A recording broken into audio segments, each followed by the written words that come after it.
చూస్తున్నా ఉన్న మొత్తానికి తెలంగాణ రాష్ట్రంలో ప్రజాపాలన పేరిట అధికారంలోకి వచ్చినటువంటి కాంగ్రెస్ పార్టీకి ఏ విధంగా ప్రజాదరణ దక్కుతుందని మీరు అనుకుంటున్నారు? ప్రజాదరణ దక్కట్లేదు. వాళ్ళు ఆ మాట బీఆర్ఎస్ పార్టీ కార్యకర్తగా చెప్తున్నారా, లేకపోతే నిజంగా సామాన్య ప్రజల్లా చెప్తున్నారా? సామాన్య ప్రజల గొంతు, సామాన్య ప్రజలలో గ్రౌండ్ లెవెల్లో రియాలిటీ ఏముందనేదే చెప్తున్నా. ఓకే, కార్యకర్తగా బీఆర్ఎస్ కార్యకర్త చెప్పట్లేదు. ప్రజల నుంచి వచ్చే మాటలు, మీరు తీసుకుపోయి గొట్టాలు పెట్టండి, వాళ్ళు తిట్టే తిట్లు, ఫ్యామిలీ మెంబర్స్ తోటి ఉండి మనం ఆ వాయిస్ వినే పరిస్థితి కూడా లేదు. ఓకే, ఏదన్నా సోషల్ మీడియాలో వస్తుందంటే సౌండ్ తక్కువ చేయడమో, లేకపోతే బయటికి సపరేట్ సింగిల్ గా పోయి చూసుకోవడమో ఆ పరిస్థితి వచ్చింది. రైట్, అది కూడా మనం ఆ సౌండ్ వినలేక బంద్ చేయాల్సిన సిచ్యువేషన్ ఉంది. అంతేనా? మేము కూడా బీపులు కూడా ఎక్కువ వేసుకోవాల్సిన పరిస్థితి దాకా వచ్చింది. ఎందుకు మరి? దేవుడిచ్చిన ఒక గొప్ప అవకాశం.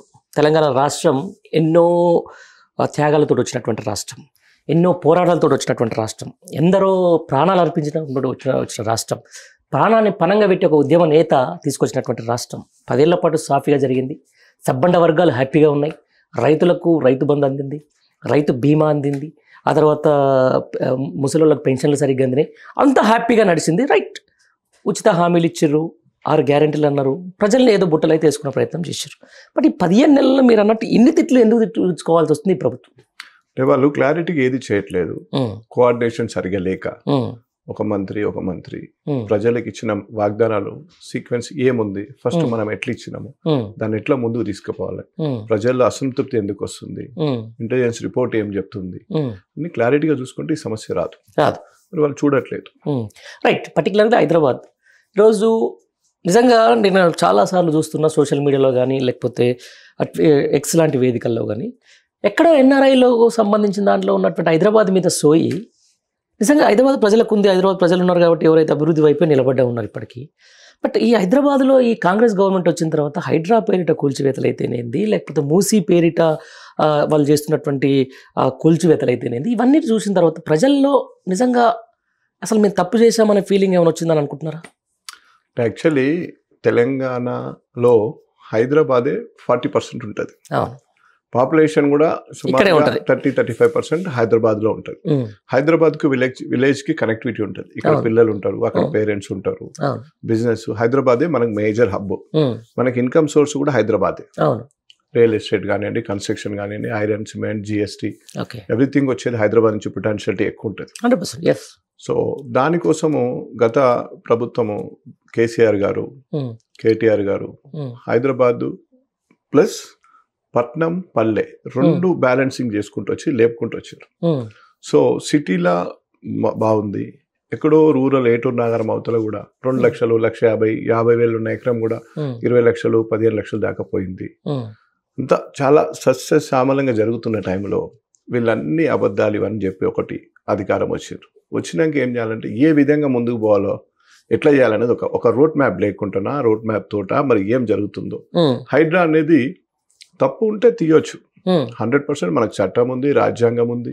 వాళ్ళు తప్పు చేస్తే మనం నోటీస్ ఇవ్వచ్చు. భయభ్రాంతులకు గురి చేయాల్సిన అవసరం లేదు కదా.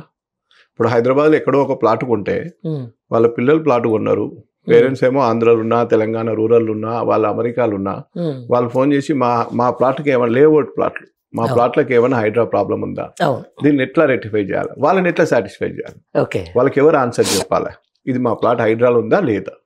సో దానివల్ల ఏమైందంటే ట్రాన్సాక్షన్ మొత్తం ఆగిపోయింది.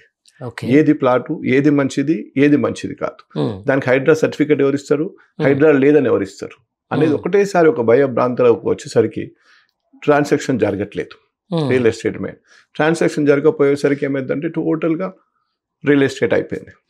చూడండి, బిల్డర్ వేణుగోపాల్ రెడ్డి అని కొంపెల్లో ఒక బిల్డర్ సూసైడ్ చేసుకున్నాడు. నరసింహగౌడ్ అని ఆదిబట్లో ఒక రియల్ ఎస్టేట్ ఏజెంట్ సూసైడ్ చేసుకున్నాడు. ఈ విధంగా ఉంది పరిస్థితి. అదే అంటున్నారు. ఇప్పుడు పర్టికులర్గా దీని వెనుక హైడ్రా తీసుకురావడం వెనుక అయితేనేది, లేకపోతే ఈ మూసీ కూల్చివేతల వెనుకల కూడా హైదరాబాద్ ప్రజానికం ఎప్పుడు కూడా కాంగ్రెస్ వైపు ఉండరు, కాంగ్రెస్ పార్టీకి వాళ్ళు ఓటేయరు, ఎప్పుడు కూడా వాళ్ళు బీఆర్ఎస్ పార్టీ వైపే ఉంటారు హైదరాబాద్ చుట్టుపక్కల ప్రజానికం అంతా. అందుకే వాళ్ళ మీద కక్ష సాధింపు చర్యలు జరుగుతున్నాయని చెప్పేసి కొంతమంది అంటున్నారు. ఇది నిజమేనా? హైడ్రా తీసుకురాకపోవడం ముందుకు కూడా జిహెచ్ఎంసీలో ఎన్ఫోర్స్మెంట్ అనేది ఉంటది. ఓకే. దాని ప్లేస్లోనే దీన్ని కొంచెం హైడ్రాని కొద్దిగా హైప్ చేసిండ్రు. ఓకే.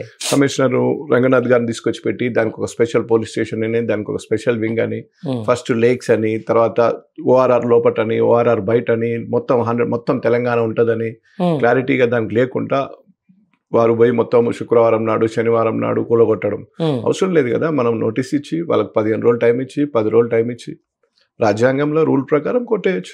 అదే అంటున్నాను నేను. 500% పెనాల్టీ. హైదరాబాద్ ప్రజల మీద ఈ ప్రభుత్వానికి ఎందుకు ఇంత కక్ష సాధింపు చర్య? ఈరోజు మనం చూస్తూ ఉన్నాం, ఇక్కడ ఉన్నటువంటి మంత్రులకు సంబంధించిన ఫామ్ హౌస్ మీద ఇంతవరకు ఒక జేసీబీ దగ్గరికి వెళ్ళలే.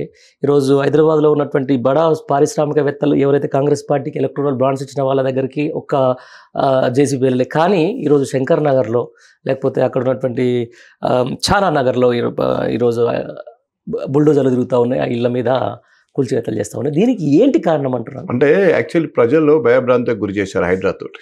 చేసి ఏం సాధిస్తారు? మూసి పక్కన వాళ్ళు ఉంటారు, ఓకే, ఆడ 24 గంటలు స్మెల్ వస్తుంది, దోమలు ఉంటాయి, మనిషి అంటే వాడు ఉండలేడు. కాకుంటే వాళ్ళు విధి లేక పొట్టగుడ్డు కోసం వచ్చి అక్కడ దగ్గరలో పనిచేస్తారు. వాళ్ళని తీసుకొని మనం కొల్లూరులో డబుల్ బెడ్రూమ్ ఇచ్చినా ఉండలేరు వాళ్ళు, ఎందుకంటే వాళ్ళ పని ఇక్కడ ఉంది, వర్క్ ఇక్కడ ఉంది. వర్క్ ఇక్కడ ఉండి అక్కడి నుంచి పోయి ట్రావెల్ సరిపోదు వాళ్ళకి. చిన్న చిన్న వాళ్ళు షాపులలో జాబ్ చేస్తారు, మటన్ కొట్లు, మోచి పని చేసేవాళ్ళు, జిహెచ్ఎంసీ స్వీపర్స్ ఉంటారు. మామూలు మారుమూల ప్రాంతాల నుంచి, తెలంగాణ పల్లెల నుంచి వచ్చి అక్కడ ఏదో ఉండి పిల్లలు దగ్గరలో ఏదో పని చేసుకుంటూ ఉంటారు. వాళ్ళని తీసుకొని మనం కొల్లూరులో డబుల్ బెడ్రూమ్ ఇస్తామన్నా ఉండరు. వాళ్ళ మంచిగా ఉన్నా ఆ నుంచి ఇక్కడికి వచ్చి పోడు వాళ్ళ కష్టం అవుతుంది. ఆల్రెడీ వాళ్ళ ఆ ప్రాంతంతో ఆ వర్క్ వాళ్ళకు ఒక బంధం ఏర్పడ్డది. కంపల్సరీ వాళ్ళకి వర్క్ అక్కడ ఉంటే తప్ప పోరు. మెయిన్ అది కన్ఫ్యూజ్ అయింది ఒకటి. దానివల్ల ఏమైందంటే మెయిన్ మంచి లేఅవుట్ల మీద కూడా ఎఫెక్ట్ పడ్డది. ట్రాన్సాక్షన్ జరగట్లేదు. ఇప్పుడు మ్యారేజెస్ ఉన్నాయి, వాళ్ళు అమ్ముకోవాలంటే కష్టం ఉంది, చాలా ఇబ్బంది ఉంది. అంతేనా? రైట్. దీని తర్వాత వచ్చేది ఎట్లా జిహెచ్ఎం సెలక్షన్స్, ఇప్పుడు స్థానిక సంస్థలు నడుస్తూ ఉన్నాయి. తర్వాత జిహెచ్ఎం సెలక్షన్లో పర్టికులర్ ఏంది ఈ హైడ్రా ఎఫెక్ట్ లేకపోతే ఈ మూసీ సుందరీకరణ ఎఫెక్ట్ గవర్నమెంట్ మీద లేకపోతే కాంగ్రెస్ పార్టీ మీద ఎంత వరకు ఉండే అవకాశం ఉందంటారు? 100% ఉంటుందండి. ప్రజలు ఆల్రెడీ ఇప్పటికే తలలు పట్టుకుంటున్నారు. కాంగ్రెస్ పార్టీకి ఓటేసిన వాళ్ళు ఎక్కువ తిట్టుకుంటున్నారు, వాళ్ళకి వాళ్ళు ఓటైన వాళ్ళు తిట్టుకుంటున్నారు. ఓకే. మొత్తం యావత్ తెలంగాణ బ్యాలెన్స్ అవుట్ అయింది. మీకు రెవెన్యూ పోయింది. మనకు హైదరాబాద్ మెయిన్ కాపాడుకుంటేనే తెలంగాణ నడుస్తుంది. మనకి ఎక్కడ ఇన్కమ్ ఇక్కడే ఉంటుంది. మనం అప్పుడు కేసీఆర్ గారు చాలా ముందు చూపుతోటి అటు పల్లెలు ఇటు పట్టణము రెండు బ్యాలెన్సింగ్ వచ్చినాయి. 100% పంటల్లో నెంబర్ 1 వచ్చినాం, సిటీలో ఆ సాఫ్ట్వేర్ కంపెనీలో నెంబర్ 1 వచ్చినాం, సిటీ కన్స్ట్రక్షన్ నెంబర్ 1 వచ్చినాం. భారతదేశంలో ఎక్కడ లేనిది ఎకరం 100 కోట్లు ట్రాన్సాక్షన్ మన దగ్గర జరిగింది నియోపోలిస్ లో. అది రికార్డ్ మనకే ఉంది. అది కేసీఆర్ గారు ప్రభుత్వం వాళ్ళతోటే అయింది. అది రూరల్ మంచి సీట్లో ఉన్న సీఎం గారు పర్ఫెక్ట్ ఉంటే, స్ట్రాంగ్ పర్సన్ ఉంటే, ఒక డిసిషన్ తీసుకునే కెపాసిటీ ఉంటే ఎట్లా ఉంటుంది అనే దానికి నిదర్శనం కేసీఆర్ గారి పరిపాలన. అంతేనా? ఎస్.